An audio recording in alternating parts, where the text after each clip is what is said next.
प्रायोजक हैं संस्कृति संरक्षण संस्थान संप्रेरक परम पूज्य षष्ठम पटाचार्य श्री ज्ञान सागर जी महाराज, संरक्षक अनिल कुमार जैन, कृषक विहार, अध्यक्ष राकेश कुमार जैन, शांति मोहल्ला, महामंत्री राकेश कुमार जैन, आजाद नगर, दिल्ली। धर्म जागरूक करता है, अहंकारी मत बनो।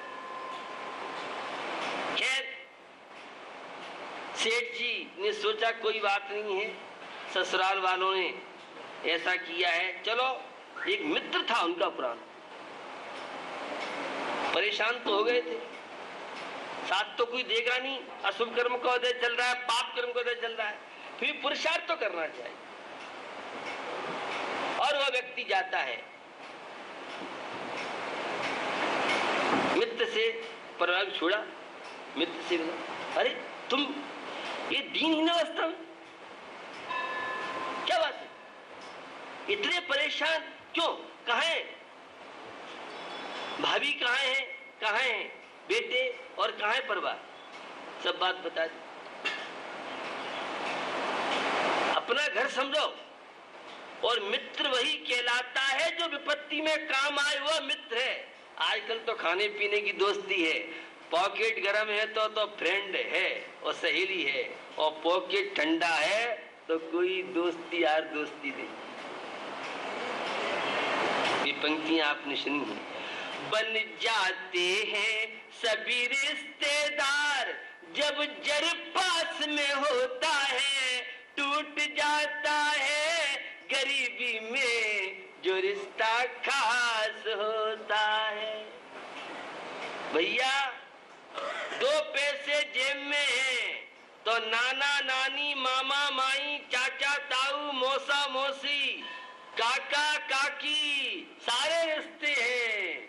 और गरीबी में सब रिश्ते समाप्त हो जाते हैं। ये साच की दुनिया है, लेकिन रिश्तेदार सही वही हैं जो गरीबी में, विपत्तियों में किसी के काम जो आए, वह तो रिश्तेदार, दोस्त, फ्रेंड है। और विपत्तियों में साथ नहीं दे, वे तो धोखेबाज, दगाबाज है। अरे जिया जग धोखे की टाटी, जान बूझ कर अंध बने हैं, जान बूझ कर अंध बने हैं, आँखन बंदे पाटी। अरे जिया जग धोखे की टाटी।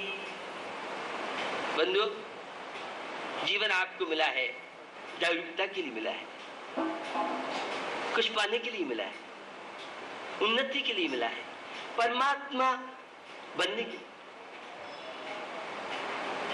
क्या हुआ, सबकी व्यवस्था बनाई, बहुत दिनों बाद मित्र मिले, काफी लंबे समय तक चर्चा चली। सागर दत्त सेठ के लिए, उनके परिवार के लिए अलग अलग कमरे दे दिए। सेठ जी बहुत देर से दोनों मित्र बात करते रहे। अंत में सेठ जी कमरा था, उसमें गए। वहां क्या था, एक चित्राम का मयूर था, मोर, उसके गले में सोने का। सेठ जी सोने जा रहे थे और बहुत दिनों बाद तो भोजन मिला था, और मित्र की आत्मीयता इतना रोमांचित कर रही थी, खुशी का पार नहीं। कोई एक मिला तो सही।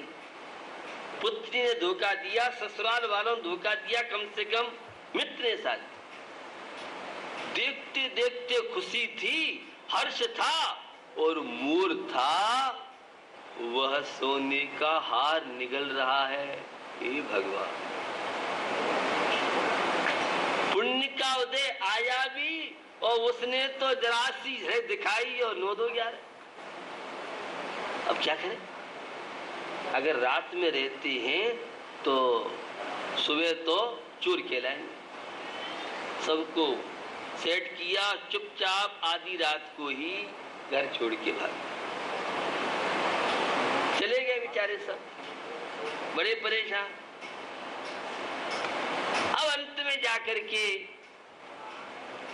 एक सेठ जी के यहाँ सोचा, चलो भैया मजदूरी कर लो, अब कोई उपाय नहीं है, मजदूरी से काम चलाए।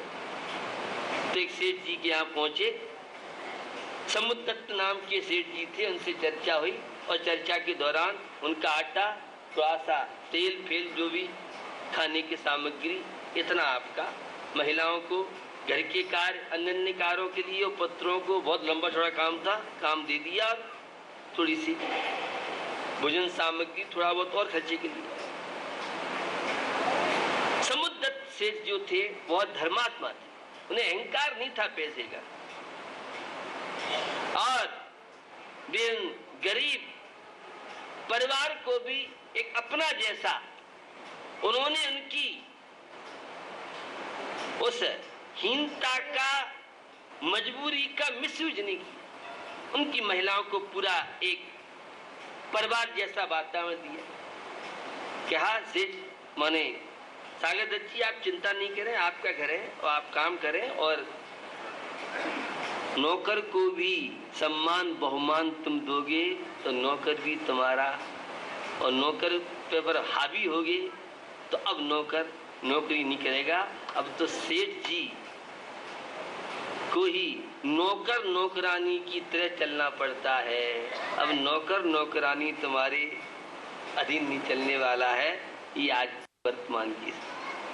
लेकिन उन्होंने तो अच्छा व्यवहार किया। भादों शुद्धि दोज का दिन आया तो घर में सफाई, लिपाई पुताई, पुराना जमाना था, लिपाई पुताई होती। जिस दशरक्षा पर्व है, सभी लोग तैयारी कर रहे हैं, मानसिकता बना रहे हैं, क्या करना है, हमें उपवास करना है, पूजा करना है, अभिषेक करना है, 10 दिन क्या करना है। मैं भी बात करूंगा उसकी। खैर क्या हुआ, ये हुआ, पूछा, बहुओं ने पूछा, क्या बात है सेठानी जी, क्या कोई त्योहार है, पर्व है, दिवाली तो नहीं है? उन्होंने कहा रोज तीज पर्व है और कल उपवास शादी करते हैं, इसकी क्या महिमा है? तो उन बहुओं को, उनको सबको बताया कि इससे दरिद्रता दूर होती है, संपन्नता, खुशहाली और रत्नत्रय के मार्ग के द्वारा स्वर्ग मोक्ष की प्राप्ति होती है। अभिषेक आदि की व्यवस्था पुरुषों के लिए, महिलाओं ने अपनी पूजा पाठ और जो मैंने जब बताया किया। वह रोट बना था, और रोट बना था तो एक रोट सेठानी को दिया, मोटी मोटी होते वो क्या हुआ, उस पुण्य के प्रभाव से, नियम व्रत में आस्था के प्रभाव से, वह जौ का या आटे का रोट था, वह रोट सोने का बन गया। जिन सेठानी के यहाँ सर्विस करते थे वो कहते हैं वो भूल हो गई, वो सोने का रोट हमारे यहाँ रखा और हमने आपको भूल से दे दिया, इसलिए ये दूसरा रोट ले लो, ये वापस कर दो। अभी चाहे भी तो गरीब थी, परेशान थी, अब जो सेठानी को जैसा ही वो रोट इन सेठानी के हाथ में आया जो संपन्न थी, वो आटे का हो गया।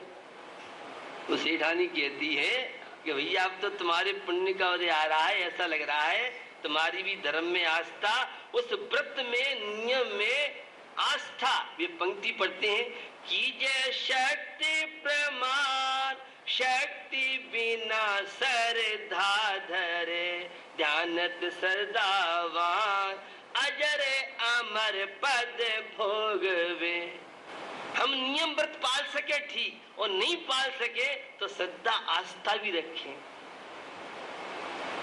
दृढ़ श्रद्धा के प्रभाव से साहब उनके दिनों में परिवर्तन हुआ, और सागर दत्त सेठ ने उसी नगर में व्यापार किया, और धर्म के प्रभाव से दिन दूना रात चौना व्यापार बढ़ा, और खूब जब संपन्न हो गए तो सोचा भैया अब अपनी जन्मभूमि, अपने देश में चले। बंधुओं, जब अपने मित्र के घर पे पहुंचे तो ठाट बाट थे, अब तो जोश भी था, संपन्नता थी। मित्र पे खबर पहुंचाई, मित्र लेने के लिए आए, कहा भाई क्या बात है, आप तो आए और हमें बिना बताए चले गए। क्या बताएं, ऐसा अशुभ कर्म कहते, आपने तो बहुत साथ दिया। जब मैं सो रहा था तो मोर जो था वह सोने का हार लील रहा था। सेठ जी को भी लग रहा था, मित्र को, कि उन्हें भी शंका थी कि हार लेके चले गए। लेकिन मित्र समझदार थे, कोई बात नहीं है, गई परेशान है, गरीब है। और जब सेठ जी को वहां ठहराया उसी कमरे में, तो वह मोर सोने का हार उगल रहा है। धर्म का प्रभाव, पुण्य का प्रभाव। ये संसार में पुण्य पाप दो ही हीरो हीरोइन है। उन फिल्मी एक्टरियों पर तो बहुत आपका उनमें रुचि है, लगाव है। ये पुण्य पाप हीरो हीरोइन समझ लो तो संसार की समस्या सब हल हो जाए। प्रतिकूलताएं मिल रही है, पाप का उदय है, अनुकूलताएं मिल रही है, पुण्य का उदय है। कोई प्रशंसा कर रहा है तो ये पुण्य का ठाट बाट है, और कोई अच्छा काम करने के बाद अपयश मिल रहा है तो दोष इसका नहीं है, मेरे ही अशुभ कर्म का दोष है। ये है सम्यक दर्शन, भारतीय संस्कृति, ये है धर्मात्मा। धर्मात्मा कभी दुखी नहीं होता है। कई बार मैंने आपसे बात की है, सोच आपको सुखी बनाती दुखी बनाती है। क्या हुआ बंधुओं? ये हुआ, सम्मान मिला, अब पहुंचते हैं ससुराल। ससुराल वालों को मालूम पड़ा अब तो चकाचक ससुर जी लेने आ रहे हैं, सासू जी, साले और सारे के सारे परिवार के लोग बड़ी आवभक्ति कर रहे हैं। क्या बात हुई?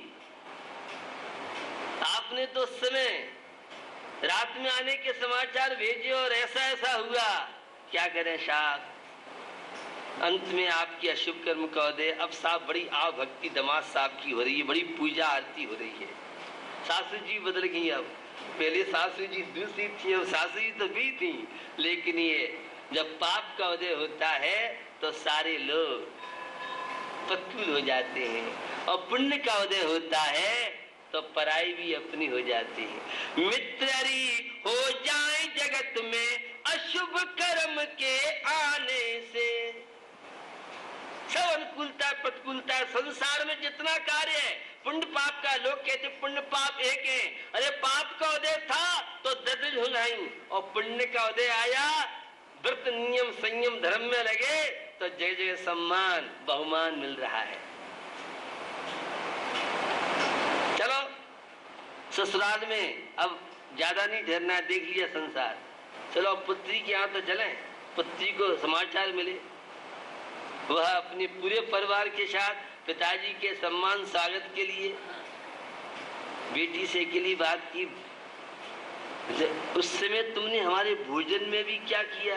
पिताजी मैंने तो सरफी भेजी और मैंने भोजन, और वह थाली निकाली तो उसमें सरफियां निकली। तो कहते हैं बेटा कोई दोष नहीं है, सब दोष हमारा ही है।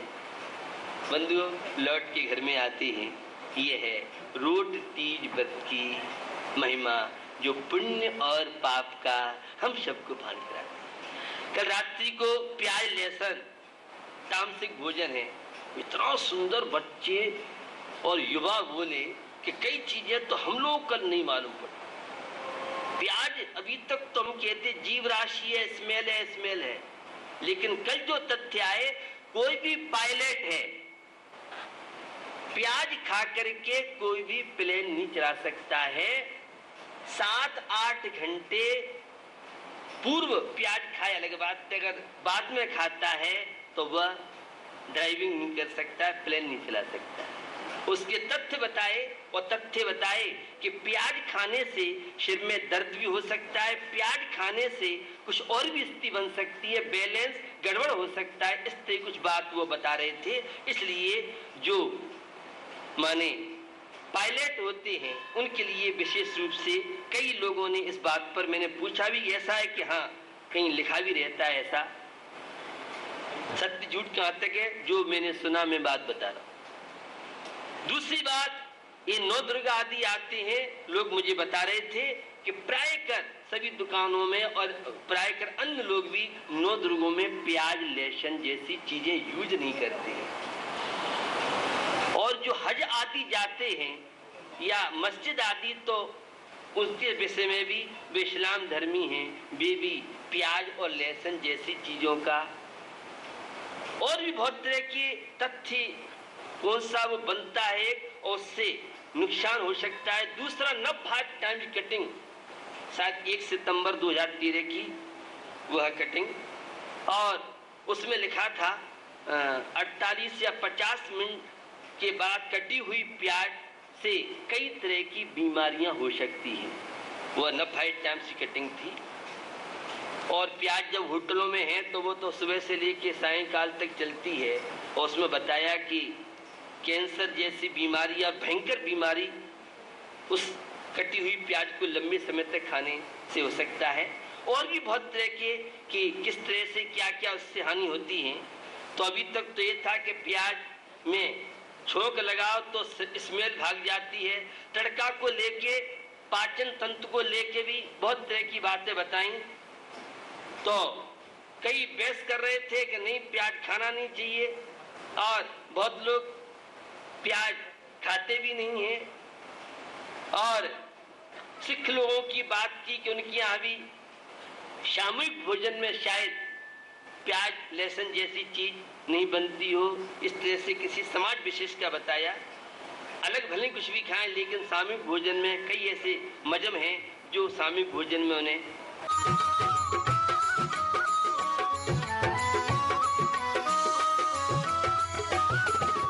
इस कार्यक्रम के प्रसारण सहयोगी हैं गुलशन राय, अनिल कुमार जैन, राजेश कुमार जैन, प्रदीप कुमार जैन, अनिल हौजरी, गांधीनगर, दिल्ली।